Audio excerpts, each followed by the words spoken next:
What happens when someone spends decades around performance, pressure, money, and leadership, and then realizes that the bottleneck is not strategy, but the subconscious patterns quietly shaping every decision? Curtis McCullom has built his work around that very question. With nearly 4 decades of experience across sales, leadership, and personal development, Curtis is the founder of Bespoke Human Potential Coaching, where he works with high achievers, founders, and leaders to identify the hidden internal friction that keeps them stuck even when they look successful from the outside. His work blends human potential coaching with modalities such as NLP and hypnotherapy, all anchored in his proprietary legit mindset framework: learning, growing, expanding, and transforming. For Curtis, transformation is not a willpower problem, but it's one of neurological and biological alignment. What makes Curtis compelling is that he doesn't speak only to performance. He speaks to the cost of misalignment, the quiet burnout, the ceiling that appears when ambition outruns identity, the unseen beliefs that shape income, confidence, visibility, and leadership long before results show up on paper.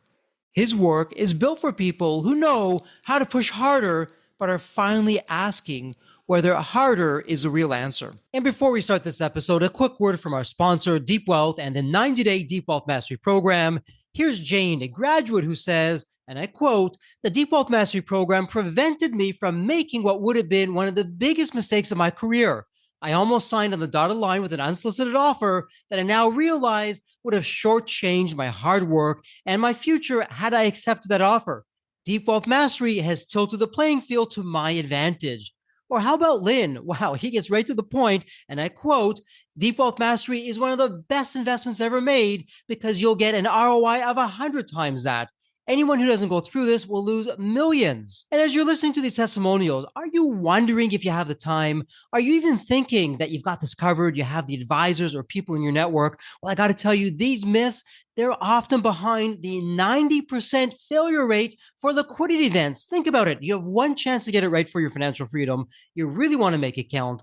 And when it comes to time, let's hear what William has to say. We just got in this testimonial. William says, and I quote, "I didn't have the time for Deep Wealth Mastery, but I made the time and I'm glad I did. What I learned goes far beyond any other executive program or coach I've experienced." So what do you think? As I hear that, that's exactly what gets me out of bed every day. That's my mission. That's the team's mission here at Deep Wealth, to literally change the social fabric of society, one business owner at a time, one liquidity event at a time. And my Deep Wealth Nation, what I want you to know, the Deep Wealth Mastery Program, it isn't theory. It's from the trenches. It's the only one based on a 9-figure deal. And that deal, that was my deal. You know my story. I said no to a 7-figure offer. I created a system that later on, myself and my business partners, we said yes to a different buyer, a different offer, a 9-figure deal. That's what we now call the Deep Wealth Mastery Program, or the Scale for Ultimate Sales system. It's built by business owners for business owners. So if you're interested in growing your profits, for preparing for a future liquidity event, and that may be 2 years away, it could be 22 years away, whatever the time may be, you want to do this now, and you want to optimize your post-exit life. Deep Wealth Mastery is for you. To get started, email success@deepwealth.com. Again, that's success, SUCCESS, at deepwealth.com. You'll receive all the information about the Deep Wealth Mastery Program, or better yet, why not hop on a complimentary strategy call? We'll go through exactly where your business is today and what's standing between you and your financial independence and your dreams. So that's where you want to be. You want to be with other successful business owners, entrepreneurs, and founders just like you. They're looking to grow their businesses, create market disruptions, and unlock their financial freedom to get what they deserve. And whether you've been in business for 3 years, 40 years, you're a startup, you're in manufacturing, you're in high tech, low tech, whatever the case may be, come on in and network with other business owners. It's a safe space. It's a confidential space with business owners, with businesses just like you, because they all want to lock in their financial freedom and enjoy both success and fulfillment. So again, the 90-day Deep Wealth Mastery Program, it has your name on it. All you need to do is take the next step, please send an email to success@deepwealth.com. Deep Wealth Nation, welcome to another episode of the Deep Wealth Podcast. Well, Deep Wealth Nation, let me ask you this. When it comes to your success, when it comes to joy and fulfillment, how are you doing? On a scale of 1 to 100, where are you rating? And I know if you're like most in Deep Wealth Nation, yeah, Jeffrey, it could be higher. Well, Deep Wealth Nation, here's a rhetorical question for you. What if I told you that behind the scenes, perhaps even at your subconscious level, there's things going on you're not aware of that may be robbing you of your success? And you're probably saying, Jeffrey, not a chance, impossible. Well, impossible is I'm possible. You came to the right place. I'm going to put a plug in it right there. We have a very special guest in the House of Deep Wealth. You heard the official introduction. Curtis, welcome. It is such a pleasure to have you. There is always a story behind the story. Curtis, what's your story? What got you from where you were to where you are today? Jeffrey, number one, thank you for allowing me to be on your show today. My journey actually started about almost 35, 40 years ago. I wanted to be a motivational speaker or a sales trainer at that time. They didn't have coaches. And, so I studied all the greats from Tony Robbins to Les Brown to Jim Rohn to Zig Ziglar, all of the greats, because I wanted to be a sales trainer. And I became a part of this company. And within less than 18 months, I was the number one sales agent in the company. And I broke all the records. And just like most entrepreneurs, if they have baggage, when they hit a goal, if they have baggage, then they sabotage. Mm-hmm. And that's what I did. So fast forward, now 35 years later, I was in a position to retire from financial services. I became a certified financial planner and a CHFC, but that was not what my love was. My passion was actually helping people figuring out who they are and what makes them successful, but more importantly, what is stopping them from becoming the best version of themselves. And so I did a deep dive and became a certified clinical hypnotherapist and a master practitioner in neuro-linguistic programming and another science I call mental and emotional release. And I took those modalities and made what we call today the legit mindset. So 5 years ago, when I started on this journey, it was like, okay, how can I help individuals move their lives forward faster than 35 years of traveling on my journey? I think we can do it a lot faster. And we have had some tremendous results by doing what we do. Wow. Oh my goodness. So much there. And Deep Wealth Nation, you're probably saying, what? Neuro-linguistic, what? NLP? What's going on there? So Curtis, before we start diving into this incredible system that you've created and your success stories, there's a lot of acronyms that you threw out there and a lot of letters after your name. So start with some of that. So neuro-linguistic programming, NLP for short, what the heck is that? Is that a science? Is that make-believe? Someone who's never heard of it, what would you want them to know? Why is it important? Basically, the reason neuro-linguistic programming is important is basically it helps us to identify the program that we're all running. We all run programs. We all subconsciously run programs. So think about neuro is the mind, linguistics is the language, programming is the actual app that actually runs behind the scene. And so through neuro-linguistic programming, we can pinpoint the areas where you need to be debugged and unbug you quickly, and not 5 or 10 years of talk therapy or anything like that. We can actually get in, get out, and get you back started quickly, easily, effortlessly. So it's a powerful modality that I combine with hypnotherapy. And I'm also certified as a clinical hypnotherapist. So we use that along with hypnotherapy. Okay. And so with hypnotherapy, again, for someone who's, okay, well, I heard of hypnosis, but hypnotherapy, right. What the heck is that? So what would you want us to know about hypnotherapy? Right, on high level, right? Number one, everyone goes into what we call trance. Mm-hmm. Almost every 90 seconds or every minute of every day, right? Every 90 seconds we all go into trance. What a trance is a moment in time, sometimes in flow state, when everything is just clicking and every call you make and every decision you make is just like flowing. You're in this flow state. Well, basically, usually you're in like this trance state where your critical mind has relaxed and your selective thinking is now enforced. Now instead of looking at the 11 million bits of information coming to you at one time every second, you're now focusing on the 50 bits of information that our conscious mind can actually concentrate on. So through hypnotherapy, what we do is we do it on purpose and with purpose.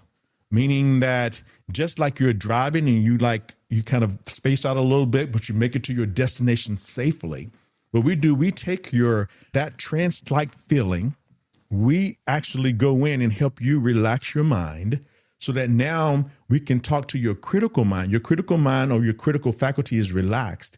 And now we're talking directly to the subconscious mind, which is about 95% of our behavior. So through hypnotherapy, think about it. Instead of you trying to force feed your mind to change, we do it quickly, easily, and effortlessly because of the fact that part of your mind says, I'm not good enough, I'm not worthy. What are you doing? You talking about a 7-figure income or 9-figure income? I can't. So basically, we shut that down so that now we can implant you are worthy of a 7-figure. You're worthy of 9 figures. Okay, now you're talking my language when you say, wow, with effortlessness, with ease and more success. And really, it sounds like, and I may not be using the right wording or terminology here, when we begin to use, it's really technologies. And they've been around. They're not new technologies. They're not. For eons. Ancient civilizations have known about this. We're just rediscovering this. But it sounds like when you've mastered this like you have, Curtis, you can work with a founder to figure out what the blocks are and help take them to the next level. Before we do jump into your system, I just want to get the foundation out there for Deep Wealth Nation. Okay. And it's a bit of an unfair question. It's one of my favorite questions, though, because every founder is individual and on his or her own journey, and they're unique. I get that. But that said, when it comes to the subconscious, when it comes to the founders, the clients that you're working with, is it Pareto's law? It's a fancy words for what some people call the 80-20 principle. Yeah, Jeffrey, you know what? 80% of the founders that I work with are having the same 20% of the issues over here that are holding them up. Are there some common patterns that you're seeing in your world that you can share with us? Yes. For the most part, when a client comes to me, Jeffrey, what I'm looking for is what we call the greater problem. They're going to come to me with issues like, oh, I'm procrastinating, I'm doing this, or I'm always putting things off, I'm self-sabotage. Those are issues. What we're looking for is the greater problem. What is it that's driving that behavior? Think about a string of pearls, right? And every pearl they come to me with is a emotional significant event. And it's like a string of pearls so that there's a string that's holding all of these things together. What is the first event? What is the root cause of that string? So if we pull that string, all the rest of the problems fall apart. So that's kind of what we look for, is that one thing, that greater problem. So when a founder comes to me saying they have a problem, usually, and that's not 100%, but 80-20, using your 80-20 rule there, is usually I'm not worthy, I'm not good enough, I'm not lovable. Yeah. Usually I'm not worthy is a big one for most people. Curtis, I'll let you in on a little secret. Even to this day, with all the wins that I've been able to chalk up and say, yeah, that's a win in my corner there. There are mornings I wake up and am I really worthy today? And so I imagine if it's happening to me, it's happening to most people. Why do you think that is, no matter what level of success? And I've had incredibly successful founders and people from all walks of life on the show and offline. We're just talking and it also comes up, yeah, Jeffrey, sometimes I just don't feel so worthy. Where is that coming from? And that's a great question. Usually it's from the printing age of between 0 and 7. Usually there is an offhand remark or something that someone said or did, or a parent said or did, not because they did it because they didn't love you. They were acting out of the best resources that they had at the time. Let me share a story with you. Even for me, I do this every day, and I was getting all these breakthroughs for all of these founders and owners and entrepreneurs. And I'm like, what the heck, Curtis? What's going on with you? What program is still running in the back of your head? And this is the program that was running for me. Success is hard and difficult. Success is hard and difficult. So what was happening for me, Jeffrey, on a personal level, every time I would hit a new plateau, I was sabotaged, like, and I hit it again. And I mean, I've had some big mess ups because of that. I told you earlier that I was number one in the world. But what I didn't tell you was that the day that I was being celebrated, I got up on stage and quit. Boom, dropped the mic. Why? Because of this program that's working. Success is hard and difficult. Following me here. Now, I did mental and emotional release on myself. I had a partner come in and do it with me. It's like a heart surgeon. You can't work on yourself. You need someone else to look at it objectively. And I told him what the problem was. Success is hard and difficult. We did mental and emotional release. And during that process, what we do is we found out what the root cause is, the first event that had happened. Now, consciously, I didn't know when it happened. On a subconscious level, my subconscious told me that it happened at around age 2.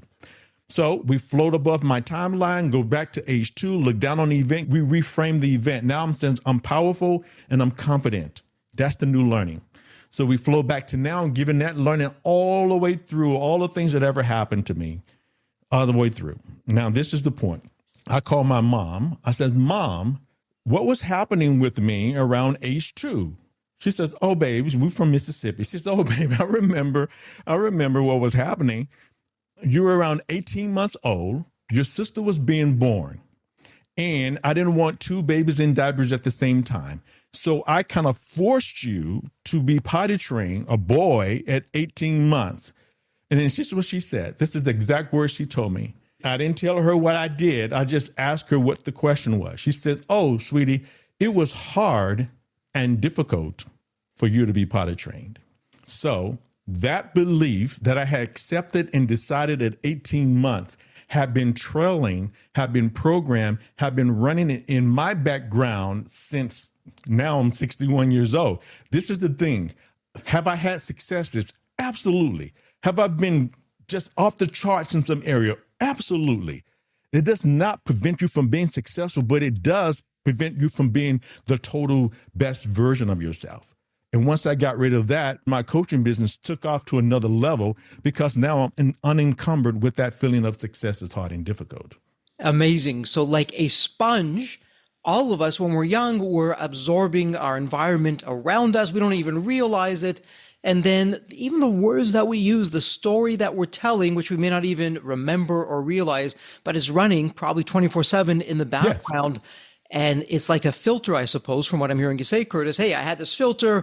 My mom was potty training me when I was 18 months old, and difficult and not easy was what the story that I must have heard from her. And that kept with me even as a grown man all these decades later. And wow, once I realized that, I took that off and boom, my success just went to the next level. As successful as I was even more successful. Yes. Yeah. And that's the whole idea. You said before, like some mornings we wake up, hey, I'm not feeling.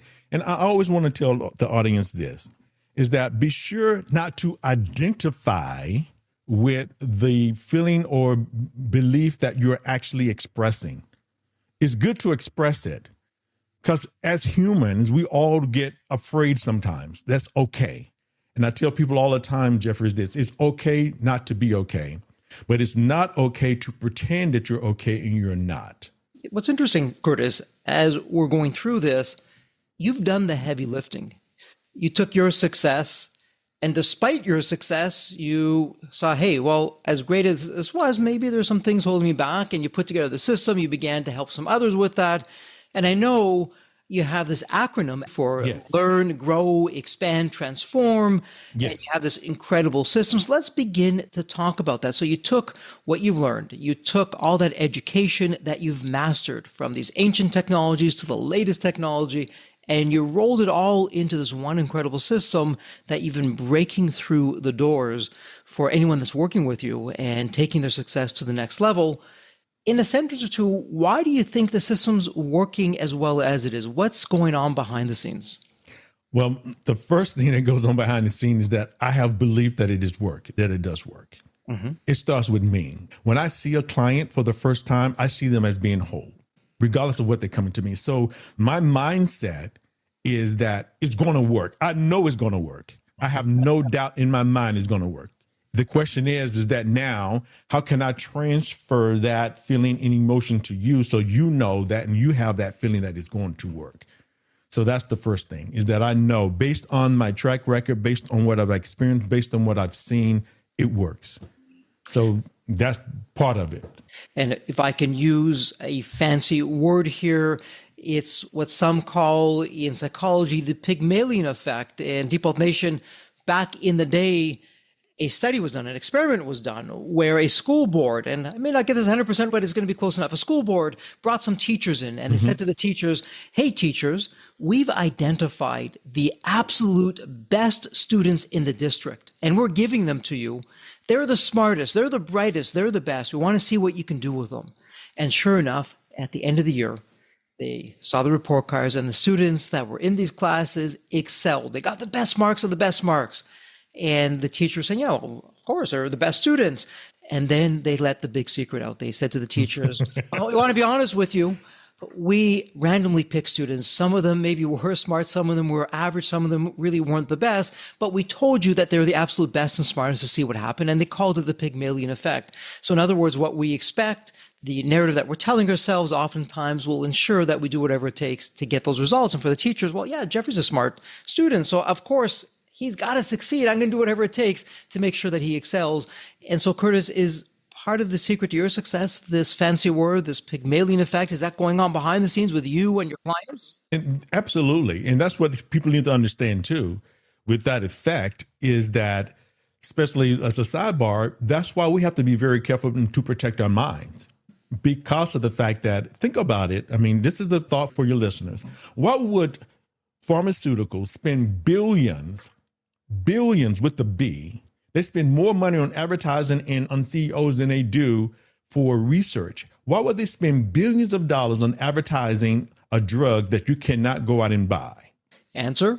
The answer is they are conditioning us to let us to feel like that sickness is normalized. Yeah.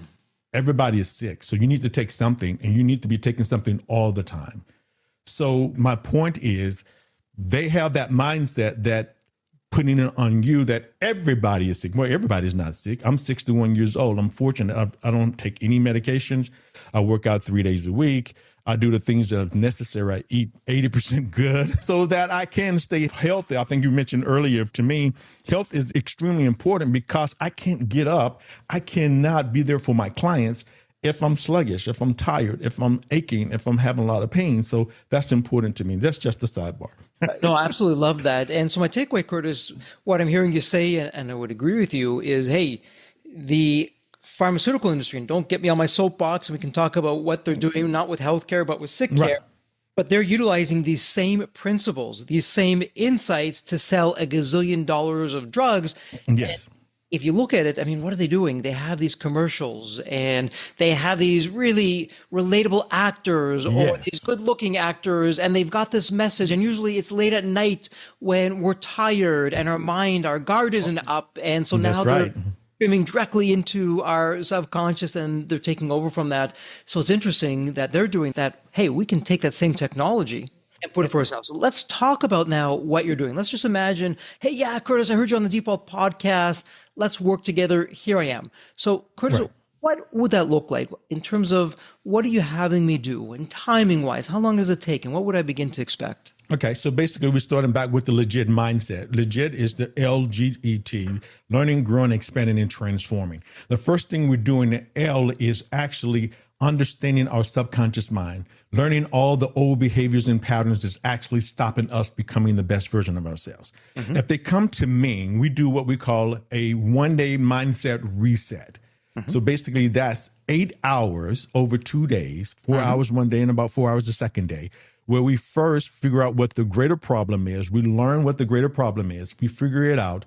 And then on the second day, we kind of start to grow from that because now we release all the negative emotions and beliefs that that's linked to that challenge that they came to me with. So over the first day, they have what we call a clean slate. The reason that's important is because in most coaches or most therapists, they start setting goals before we get rid of baggage. But if I set a goal and I have a lot of baggage, that means I have a goal set on top of baggage. That means I have a greater propensity to actually fail because the baggage is not gone. What we do first, in the first part of it, is we get rid of all the baggage. And through MER and through NLP and through hypnotherapy, we can do it quick. I mean, like some beliefs that last week we did a breakthrough and the young lady had anger that she has been carrying for years. And in 10 minutes, 20 at the longest, it was gone. So Wow. now she has a clean slate from that feeling of anger. Now she still has recognized the memory, but the negative energy around that feeling is gone. That's the first part of the legit mindset, is learning the principles of the subconscious, how it actually works, and uncovering all the limiting beliefs and negative beliefs that's actually stopping you from becoming the best version of yourself. Then we're going to grow from that by getting rid of it through mental and emotional release. Then we're going to expand by now, because we can set a clear vision for you based on the new version of you. Then the transformation basically is when we now integrating all the things that we've learned. I create what I consider is a bespoke daily mental supplement. What that is a recording specifically designed for you. It's a daily meditation that you actually now play to condition the new behavior that you've now experienced during the first day. Okay, my goodness. So it sounds as though you've taken all this, you've got it down, you've got the strategies, and now you're using your in the trenches experiences to customize it on a client by client basis. I've got to ask you, Curtis, because as great as any strategy is, it's the placebo effect, because the placebo effect, it can work both ways. Maybe placebo effect isn't necessarily the best word, but Curtis, if I'm coming in and I'm saying, yeah, sure, I'm sure Curtis is a great guy and the system is good, but I am not so sure. It sounds a little bit mumbo jumbo. I don't think it's going to work for me. Things don't usually work out for me, and this will probably be no different. So I'm already coming in negative. And offline, we're talking a little bit about mindset. So my mindset is terrible. My mindset's terrible. Coming in to work with you. How does that play into when you have a situation like that? Yeah, okay, I'm working with this founder, and Jeffrey's mindset, wow, on a scale of 1 to 10, it's a 2, not so great here. First of all, we talked a little bit about that. So just like you use I think you use from 1 to 100, where are you on your journey? Everybody's on a journey. If they come to me, Jeffrey, and we're doing a pre-talk, and they said, I'm a 2, and I'm going to say, I appreciate you being a 2. And when you become a 6 or 7 or 8 or 9, come back to see me. See, because of the fact that I think in the book, Think and Grow Rich, you have to have an ardent desire to change now. And if you're not ready, and everybody's not, and that's okay. If that's where you are in your journey, I can appreciate that. But my job is, when they come to me, you come because you're ready to change now.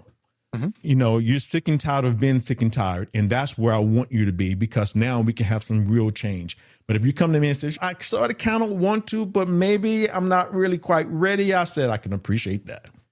And when you have enough pain, when you're not getting what you truly want, and it's causing you enough pain to change, come back and let's do some work. And so if we circle back, Curtis, you said something interesting, that in this one case, this one individual, a woman, had gone into the system, and in 20 minutes, you were able to remove a lifetime issue for her. Yes. And someone listening in Deep Health Nation saying, okay, Curtis, up to this point, sure, great guy, wonderful story. In 20 minutes, you could do, Curtis, what the medical professionals were not able to do. Come on, are you for real? Yes, I'm for real. Yeah, I mean, the whole idea is, and they can go back and now do the research for themselves. Go and Google Mental and Emotional Release by Dr. Matt James. Utilizing a modality, it's timeline therapy. Dr. Chad James, he formulated this many years ago, and his son went back and got a doctorate degree in it. And in his book, Mental and Emotional Release, they had some tremendous results it's incredible. It really is. I use a lot of modalities, but one of the most powerful modalities that I use in my practice is mental and emotional release, because it works so fast and it's so efficient and it's very effective. Now, granted, if they come to me with that issue, is the issue gone? Yes. And because we are human, things will still come back, meaning like, just because we got rid of anger, that doesn't mean you're going to never get angry again. Now I'm going to give you tools on how to now overcome that quickly, easily, and with a lot of effort. That's where the work comes in there. Getting rid of the anger is the easy part. Now, conditioning your new behavior, it becomes an ongoing process, just like anything else. I mean, think about it like this, Jeffrey, is that if you decided this morning that you go to the dentist, you get your teeth clean and everything's sparkling clean, and you don't brush your teeth for another year, you're going to have some challenges. Same thing with your mental health. people don't look at it like that. It's an ongoing process. Like I told you before, I get up at least 4 days a week. I get up 3 days a week and do some heavy lifting about an hour. Then 1 day a week, I do some yoga stuff. So 4 days a week, I'm still conditioning my body. Why do I do that, Curtis? Because of the fact that I want to stay healthy. And so we have to start looking at our mental health the same way. And it doesn't take a lot. This is the thing. When I create a bespoke daily mental supplement, it's about 5 to 7 minutes long. So as an entrepreneur who wants to really take their lives to another level, can you invest at least 5 to 7 minutes a day for yourself? And that's what we're talking about. And so now you have the conditioning, and I'm giving you tools, and I'm teaching you ways and means and now to overcome things quickly so that when things do happen, you're not sidetracked. You're not laid out for days or weeks. It's moments, because now you have the tools to overcome it. And Curtis, my take on this, and you can share with me, hey, Jeffrey, you're on base or off base. Working with you, this wouldn't replace a standard coach or an advisor that I'm working with. Whatever I'm doing, I would keep that in place, because when I'm working with you, it's actually as though I'm going behind the scenes. You're helping to tune up my mindset. So as an example, if I have a business coach or an advisor, whoever I'm working with, I'm now going to get more out of what they're suggesting that I do, or the strategies that they're asking me to think about, because it's like you're giving my mind, my body, my soul an oil change, a tune-up. And now I'm coming back. I've got the revved up version. We put that microchip in the engine here, and the engine's got more horsepower, and we can go faster and better and claim more success. Very big picture wise, how am I doing with that? I think you're pretty on. I mean, because I am certified as a clinical medical support human therapist. I don't heal anybody, number one. Let's get things that straight. I don't. Number one, you come to me, and I believe that you have all the resources within yourself to get what you want. And I just help you find those resources. That's what I do. And so that's number one. If you're working with a business strategist, now when you go to your business strategist, now you have a total different mindset on the things that they've actually saying to you, because now you can see clearly. You're not bogged down with, I'm not good enough, I'm not worthy, that kind of stuff. So we've gotten rid of all that stuff. So I would agree with you, yes. And so we've talked about NLP from a very high level, the hypnotherapy from a very high level, and some of the other tool sets that you're approaching this with. And when it comes to success, and everyone in Deep Wealth Nation, when they're coming to the podcast, success is certainly right up there. Yes, Jeffrey, I want more success. Once we've laid the foundation and we've begun to get the things like worthiness out of the way, from unworthy to, yes, I am worthy. Yes. And some of the other things that are going on there, when it does come to success, either in business or in life, when some of those other foundational things are taken out of the way, what's left over that we may not even be aware of, that as good as it is, yes, I am worthy, there may still be a few other things holding me back? What have you come across? Well, I think the whole idea is, as I said before, the ongoing process is now understanding how your mind works. Most of us have never stopped to say, how do this thing actually work? And so we normally force feed it by willpower to try to get it to change. And it makes it a little bit more difficult. Will it change? Yeah, you can do it that way. But the whole ideal is now I have these tools, because my job too is not for you to come to and stay with me for years and years. No, that's not my objective. Now, people do sometimes stay because they're like tune-ups, right? But that's not my objective. My objective is if we're doing a 3-month transformation or 3-month coaching program, after 3 months, you'll have enough tools to last your lifetime. And then if something comes up that's kind of outside of yourself, then you might want to come back to me for something else. So the whole idea is to give you tools, Jeffrey, so that when things do come up, you're now mentally stronger than you've ever been before. And now you know how to go through it easily without a lot of effort to go through it. I mean, because that's life. We're human. I mean, for me, I think one of the biggest things I had to experience in my life is that we lost our son 5 years ago. Oh, my goodness. 3 or 4 weeks ago, during that month, I was feeling, listen to my term a lot, feeling sadness. I was not sad. And that's one of the things we talked a little bit about, is that we have to be very careful about the labels that people put on us. because then we become that label. You're not sad. You're feeling sadness. You're not an angry person. I'm feeling anger at the time. And so it's always feeling it outside of you, not becoming the label that you are. And so when I'm feeling the sadness, right? So when I'm feeling sad, that's a normal emotion because I lost my son. So my wife called it the two hands. On one hand, we have the gratitude for him being in our lives for 33 years. And on the other side, we are saddened or we're feeling sadness because he's not here. So both of them can coexist at the same time. And I tell my clients all the time, an emotion or feeling is just an emotion that wants to communicate with us and leave. And so the whole idea is that when we do have these feelings, stop. This is a really quick strategy anyone can do. They can stop. Number one, acknowledge it.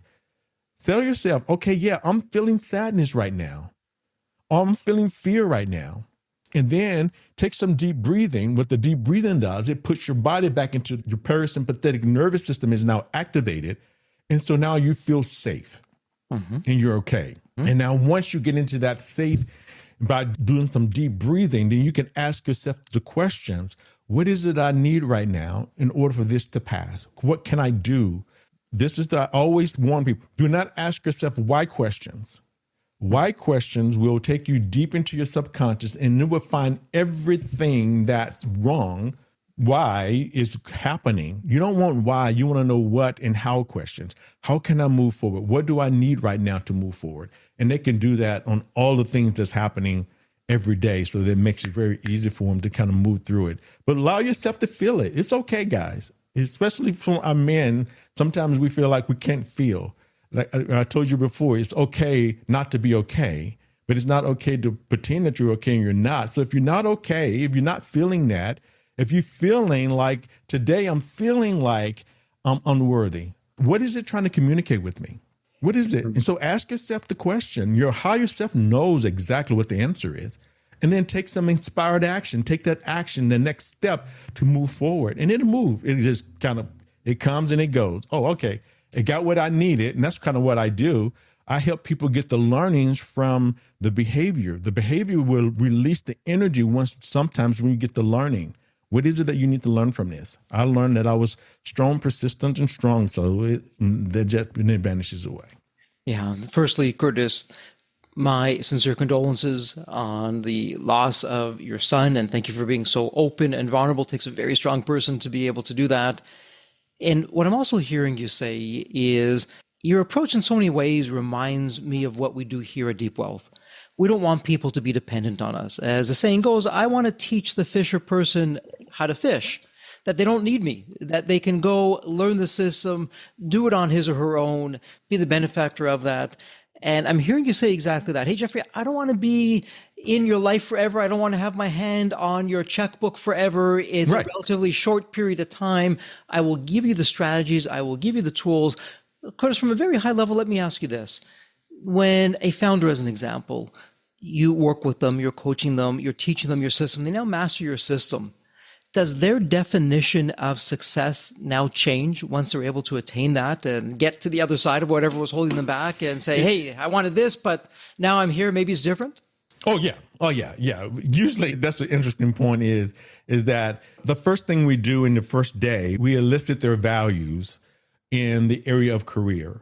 Right. And so everybody has these values, this programming, this high level thing. And values is our deepest level of programming that most of us have never stopped and said, what's really important to me when it comes to career and what I'm doing. Right. And so we do these values. And my first value is love, meaning connecting from the heart and then helping others. And then one is making money. But making money to me is transference of energy, meaning that so I can have a lifestyle, benevolence, and do the things I love doing and helping other people. So, but then we have these values that we have, right? And so when we do the values before we do cleanup, then we do values after we do cleanup. And usually most of them change. Which was important to me is no longer important to me. This is what's truly important to me. So yes, some people come to me with this idea of who they think they are, because who they think they are now is laced with baggage. We're carrying this big old bag of stuff that we've been carrying so long, we don't even realize who we are. Once we let go of that bag and drop it and let it go, then we says, oh, what's really important to me is this. Yeah, it's interesting. As you're talking about that, you're actually taking me back to my own journey, and it's the human condition. I had set a goal of what I thought was success. As I'm approaching that goal, oh, did I say it was this? I actually meant it would be that.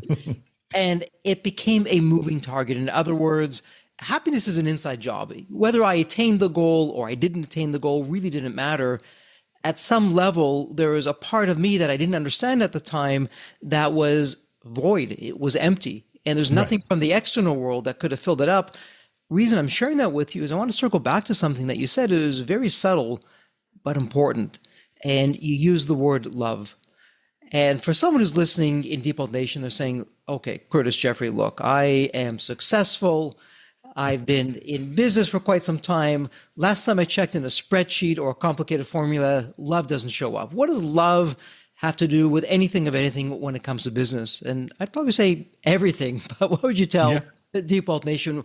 Why did you share that? What's so important about love and really taking success and life and our approach from that perspective? When I look at love, I think I was telling you one of my highest value is love. Mm-hmm. And then, but this is the thing about it, Jeffrey. This is what I want people to understand too. Love for me, it's a label, and everybody has their label. We might be saying the same word, love, but what we mean by that is could be totally different for the individual. Mm-hmm. And for me, it's transference of energy that connects from the heart. Why is that important? Because right now I have a spiritual connection with you in this room. It feels wonderful. It feels great because I'm giving you this energy that is going back out. So how does that work in business? Why is that important? It's because of the fact that I'm present. I'm here. And so talk to us about that, of being in the moment. And as we talk about this today, I suspect it's only getting worse with our technology, with social media, with the distractions around us. And we have these gadgets, which today are smartphones. Down the road, it'll be who knows what. And they have these algorithms that are trying to grab our attention and take us off our game. Or through social media, we're looking at these perfect lives that people have. And we're saying, geez, everyone has this perfect life, and look at my life, it's anything but that. And it takes us down all these paths, but being present, being in the moment is something that is becoming rarer and rarer. So how do we get there in terms of going back to where we've always belonged, of being in the present moment at the right level? I'm not going to say perfect, because perfect. No. Basically, like you said before, I love what you said before, is always a moving target, right? Yeah. So the whole idea of being present is, and it took me a while to get here because I'm always out there, right? And so now I'm slowing everything down and just being in the room. And I think Jim Rohn said it best. He says, wherever you are, be there. So just stop, put the phone down. And that's one of the biggest challenges that most of us have, is silence. Why is that? Why is it? Because that means you have to think, you have to be with yourself, you have to deal with the issues that are actually you need to be dealing with. And then in the silence, but this is the beauty part about it, is that in the silence, Jeffrey, that's where all the learnings come in at. If we can stop and just be in the silence, best be in the moment. There is a story in the Bible where Elijah, he was looking, and he had been running from Jezebel, and he'd been running, and he found himself under a broom tree. He was depressed. And then God came to him. He says, why are you here? He's like, because just like us, we always running. And then all of a sudden he finally stopped. And then he was looking for God, his maker, in the storm, in the fire, in the earthquake. But then what happened was, where he found him was in the silence. And what I'm saying is, guys, when we ever just stop, what I do as a clinical hypnotherapist is I help you find that silence. I help you find that moment where you can finally be with your higher self and get answers that you never thought that was ever there, because that's where it's found. And it's the most powerful place that we can all be. Every day, I take at least a couple of minutes and just go into silence Yeah, it sounds like your own form of meditation, and meditation, all the studies show how incredibly powerful. And what's interesting about this, Kurt, is as we're talking about this, firstly, I love how you named your company. Bespoke Human Potential Coaching. Now, bespoke is a fancy word, but when Yes. I saw that, I said, okay, bespoke. So obviously, Curtis is doing something that's incredibly customized. This is not a cookie cutter approach. Right. Yes, he has a system, but he's going to be applying it on an individual by individual basis. But when I was preparing for today, you used a term that I absolutely loved. And again, some more fancy words here, but you used two words. You talked about the root gestalt, Yes. the anchor. And so Deep Nation is saying, Jeffrey, you're throwing all these acronyms at me, all these fancy words, and now it's root gestalt. It's not even an English word. Gestalt, what the heck is that? And so what is the root gestalt? Why is that important that it's removed? Because I suspect what you're going to share with us, when we can get that out of the way, we can go into the flow, into the silence. Yes. Myself being a man of God, I would say I'm in one now with communication with God. And there's Yes. nothing Yes. getting in the way of that, for all the greatness and the Right. favor and the wisdom to be put upon me. So the root gestalt, talk to us about that. Basically, you think about a gestalt. Gestalt is, let's use anger, right, as an example. So in this gestalt of anger, when you first experienced that emotion or feeling of anger, you probably had no idea what that label was. It was just something that happened. Maybe your mom was about to give you the bottle and she didn't give it to you fast enough, but you had this feeling and emotion, but you didn't know what it was, but it was just that feeling, And then life kept going down the road. And all of a sudden you're on the playground and the teacher says, you should stop being so angry. Boom. That anger now has a label.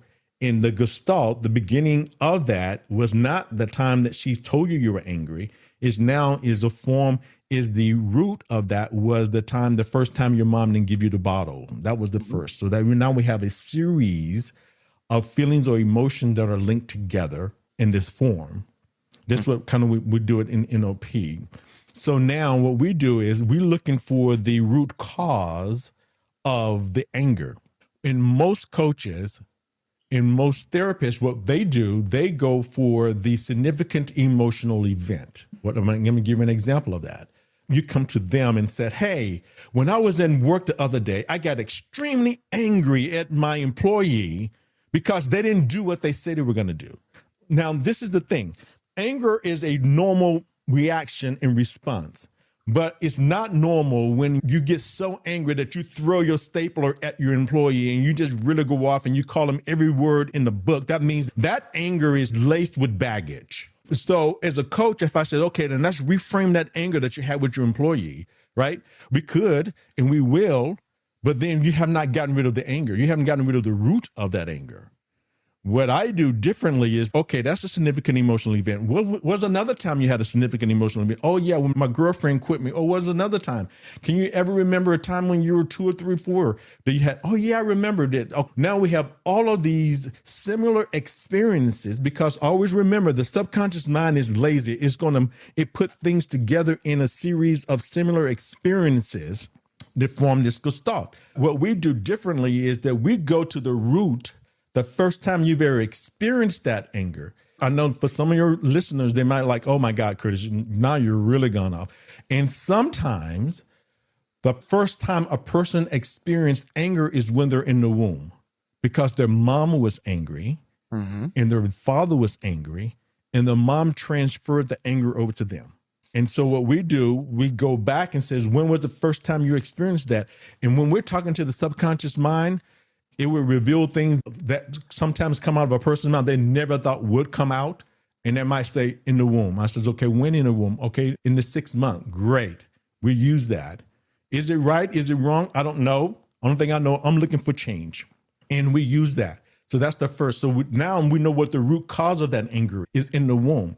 Now we get a learning from that, from a higher perspective, looking down on it now with your current resources. What can you learn from that anger? Oh, I need to be patient. I can be whatever you need to do. And so now we give that anger, the learning of all of those significant emotional events all the way through your life, getting kind of lighting up that gestalt all the way back to now. And that's how we do it so quickly. And Curtis, as you're talking about this, what I'm thinking is let's go back almost to the very beginning of this conversation where you talked about being in trance. Yes. And for these studies that have been done, and again, science is just learning about this now, as children are in trance most of the time. They are. And it's only until you mentioned the first 7 years of life, it's only until around that time, maybe a little bit later, that we start getting quote unquote normalized, and no judgment there. Maybe it's a great thing, maybe it's not, but we start getting out of that trance. So Right. Default Nation, where I'm going with this, if you're saying, well, come on, guys, what is something that I'm an infant or I'm just a few years old? How in the world could that ever affect me today? Well, when you think about it, just very big picture, if I'm in trance, if I'm open in a way that I've never been open like that before, where I'm just taking these things in, they're imprinting on me, it's making an impression on me. It only makes sense that if I'm in trance most of my life up until the age of 7, that the issues, and we assign labels to it, good or bad, those are labels, those Right. are words. It doesn't necessarily mean it was good or bad, but it just makes sense that our early years, this is why they have such an impact on our later years. Thoughts about that? Absolutely. And I love how you put it. I mean, they can read the book Biology of Beliefs by Dr. Bruce Lipton. I think in chapter 4, 5, or 6, or 7, in that book, he talks about the fact that in some cultures, before a person actually decide to have a baby, they go off on their own to make sure they're cleansed, to make sure that they're not transferring any negative emotions or feelings toward the baby. So it's so important because we are open. We talked about the critical faculty. So your critical faculty in that age is not formulated. So it's wide open. You remember we talked about the fact that what I do in hypnotherapy is we do it on purpose with purpose. Why? What we want to open up the critical faculty so that it can go in, the right stuff to go in to change what we want to change. That's what pharmaceutical companies do to us. They play all this fancy music, dancing around, and while you're like dancing and laughing, they say, boom, here you go. You're going to be sick. You're going to be sick. You're going to be sick, real sick, all these things. So that's the same thing. So yes, in that period of time, we are a sponge. Some of the things that we learn then, we have no idea that program is still running, and it's been running. And it's been running and it's been strengthened over time until we get to a point in our lives when we say something is not quite right. I've been successful in my life, but still something is blocking me from becoming the best version of myself. And that's kind of what we find ourselves. And Default Nation, if this sounds somewhat off to you, as the saying goes, follow the money.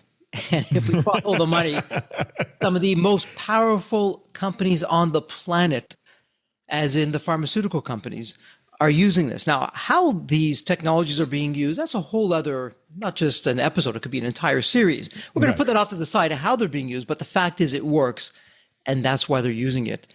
And so, Curtis, I'm wondering, we've been talking about a lot of the strategies, and I have an observation and then have a question. Let me share the observation first. Okay. There's so much going on here that for me to attempt to try and save some money or time and do this on my own, well, maybe I could. Yeah. I'm probably not going to get it right. It's going to take me a long time and I'll likely get subpar results. Or I can go to someone like yourself. You've been doing this now for decades. You're the master at it. And in a few short sessions, you can do for me what I likely wouldn't be able to do and others around me wouldn't be able to do. And that's what I love about that. Default Nation, as I've said before in this podcast, when it comes to your taxes, are you going to learn the tax code or are you going to go to a chartered accountant and have them do it? And so invest in yourself, take the time, the money, and Curtis, hey, here's what's going on. Can you help? And hear what Curtis has to say. But I'm wondering if someone in Default Nation were to use one low-hanging fruit, one strategy, one of the things that we talked about, maybe it's even a strategy we haven't discussed yet. What would be one low-hanging fruit that someone in Default Nation, a founder, a typical founder, if they did this one thing, it could really make a big difference for them? Anything come to mind? Yes. What we talked about earlier, basically, there's a simple strategy. Number one, acknowledge that you're feeling something. The pure acknowledgement of it on its own really start to release the energy around it. So if I'm feeling sadness, if I'm feeling anger, if I'm feeling like a failure today, I'm feeling that. Uh-huh. And that's the other thing about it is that sometimes we're afraid to actually acknowledge it because we're like, oh my God, if I acknowledge it. Well, back in the day when I first got into motivation, that's what we used to say. It's like it was raining outside. We used to say, no, it's think of sunshine. Well, heck, it's raining. It's okay to acknowledge that it is raining. So acknowledge it. There is a Bible passage in the book of James. He says, confess your faults one to another that you may be healed. So the whole idea of confessing is acknowledging to yourself so that you can be healed. So number one, they can acknowledge it. And number two is don't identify with it, meaning I'm not angry. I'm feeling anger. I'm feeling sadness. So don't identify with it. Use it as an opportunity to identify what it is. I'm feeling fearful today. And it's okay. Now take some deep breathing. And the deep breathing, basically, you igniting the parasympathetic nervous system. That's the part of your brain. You're in fight or flight. When you're feeling something, you're fighting, you want to flight, you want to run. So you need to take your body and put it into a position where it feels safe. Deep breathing always bring you back to homeostasis of safety. Mm-hmm. Do the deep breathing. And once you finish the deep breathing, stop. When you finish the deep breathing, and then just ask yourself, what is it I need right now to feel more confident? And something will come up. It might say, hey, make that call. Mm-hmm. It might say, hey, pick up a book. It might say whatever it might tell you to do. This is so important, though. Whatever it tells you to do it, because that's inspired action. Your higher self is telling you this is what you need in order to get over that feeling or that negative emotion. Do it. And that's one of the simplest things that a person can do. Number one, they can acknowledge it. Number two, identify it with I'm feeling, not I am, but I'm feeling. Number three, take some deep breathing, put themselves in parasympathetic nervous system. Number four is now ask their higher self. If it's God for you, if it's the Holy Spirit, if it's just your higher self, whatever it is, whatever label you call that, it's okay. Mm-hmm. And ask yourself, what is it that I need right now? What is it? What can I do right now? What is it? What questions? And some powerful things will come up. And I'm telling you guys, just by the mere fact that you're now willing to acknowledge it is powerful within itself. And as you're talking through that, what's really interesting about that is it's almost as though we approach these emotions as clouds. I'm acknowledging it. It's going to pass right through me. And if I try and hold a cloud, it's just not going to work out very well. It's going to pass through me anyways. But what I'm hearing you say is that if I approach an emotion and identify with it of, okay, I am that emotion, as opposed to, okay, I'm not that emotion. I can be feeling that, but I am not that. Let it just pass through me. I'm going to observe it. It's going to pass through me. It gets me to a better place. Oh, absolutely. This is the thing. It just wants to communicate with you and leave. What happens is that we hold on to it. We hold on to that anger. We hold on to these fears. Then it goes into the body. My head hurts. My stomach hurts. And that's what happens. It's been scientifically proven now. 80% of most illnesses is psychological. It's something that we're fearing, something that we're feeling. So the body is going to get your attention one way or the other. It's going to get your attention. It's going to like, hey, I'm here. I'm telling you, I'm feeling sadness. But you says, no. I'm a CEO. I don't feel sadness. No, I feel sadness. Talk to me. Deal with it. Acknowledge me. Get a learning from it. And once you do, it says, oh, okay, well, finally, I can leave now. But we hold on to it for years. And then it holds onto our bodies. That's why we have so many dis-eases, because of the fact that we need to let this stuff go. Interesting. So as you just said, and I like to say it's not disease, for me, it's dis-ease. Dis-ease. But we're creating the dis-ease because it's like there's a misfire in the communications. Our body is speaking to us. We're not doing what ought to be done. And instead we're doing something of hanging on to it or identifying with it for far too long. And then it's festering, and just even saying the word festering, it's a whole other energy that comes up with that. And that's part of the problem, what's going on. Fascinating. So Deep Wealth Nation, you got a terrific strategy in terms of what you can do and what that looks like. So Curtis, with all that said, my goodness, this could go on.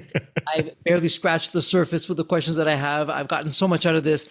Sadly, and I do mean sadly, it is time to go into wrap up mode. And it's a tradition here on the Default Podcast. It's both my privilege and my honor, where I ask the same question to every guest. Okay. Let me set this up for you.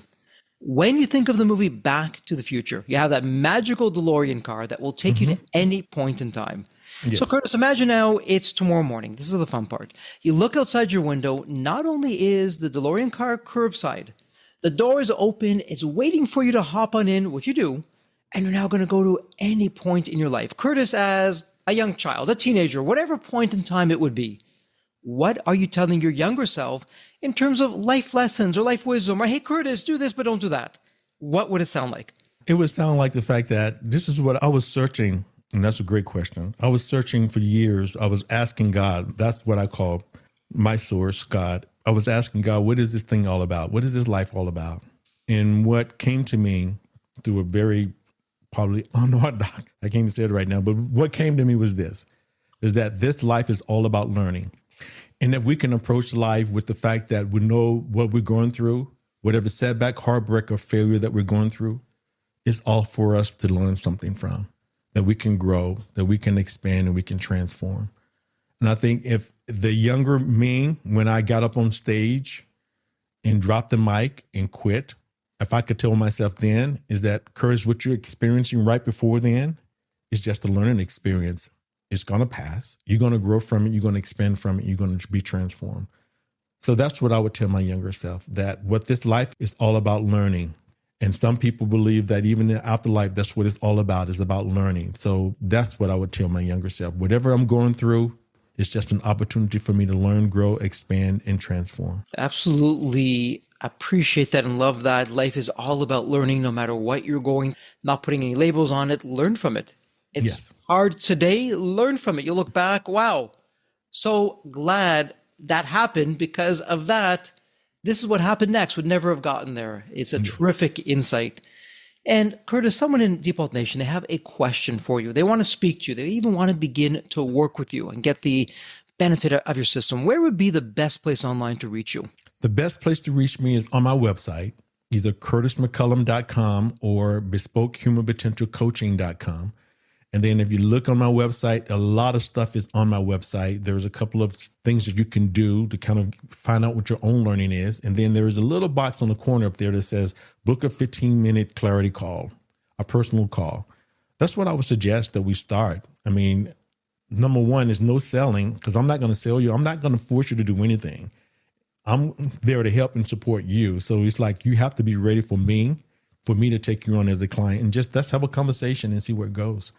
So that would be the first place. And there's a lot of information on my site where they can look at the science that we talked about, some of the science that we talked about today. They can look at a sample of a bespoke daily mental supplement on the website. So all those things. So start there. And then I'm on YouTube, LinkedIn, on all the social media places. I have content there too. So any of those places is good, but the best place to probably start would be on the website. And Default Nation, the great news is it doesn't get any easier. I'm going to use one of your words, Curtis. It's effortlessness, because go to the show notes. It's all there is a point and click. And Curtis, that said, congratulations. It's official. This is a wrap. And as we love to say here at Deep Wealth, may you continue to thrive and prosper while you remain healthy and safe. Thank you so much. Thank you for having me. So there you have it, Deep Wealth Nation. What did you think? So with all that said, and as we wrap it up, I have another question for you. Actually, it's more of a personal favor. Did you find this episode helpful? Have you found other episodes of the Deep Wealth Podcast empowering and a game changer for your journey? And if you said yes, and I really hope you did, I have a small but really meaningful way that you can actually help us out and keep these episodes coming to you. Are you ready for it? The dramatic pause. I'll just wait a moment. Drum roll, please. Subscribe. Please subscribe to the Deep Wealth Podcast on your favorite podcast channel. When you subscribe to the Deep Wealth Podcast, you're saving yourself time. Every episode automatically comes to you. And I want you to know that we meticulously craft every one of our episodes to have impactful strategies, stories, expert insights that are designed to help you grow your profits, increase the value of your business, and yes, even optimize your post-exit life and your life right now, whatever you want that to look like. And every time you subscribe and a fellow entrepreneur subscribe, it's a testament to how together, yes, we are changing the social fabric of society. one business owner at a time, one liquidity event at a time. So don't let the momentum stop here. Subscribe now on your favorite podcast channel. You'll never miss an episode. You'll be the first to hear from the top industry leaders, the innovators, the disruptors that are really changing and shaping the business world. And maybe you're commuting, maybe you're at the gym, maybe you're taking a well-deserved break that we spoke all about on this episode. The Deep Wealth Podcast, it's your reliable source for the next big idea that could literally revolutionize your business. So once again, please hit that subscribe button, stay connected, inspired, and ahead of the curve. And again, your next big breakthrough moment, it might just be one episode away. Maybe it was even this episode. So all that said, thank you so much for listening. And remember, your wealth isn't just about the money in the bank. It's about the depth of your journey and the impact that you're creating. So let's continue this journey together. And from the bottom of my heart, thank you so much for listening to this episode. And as we love to say here at Deep Wealth, may you continue to thrive and prosper while you remain healthy and safe. Thank you so much. God bless.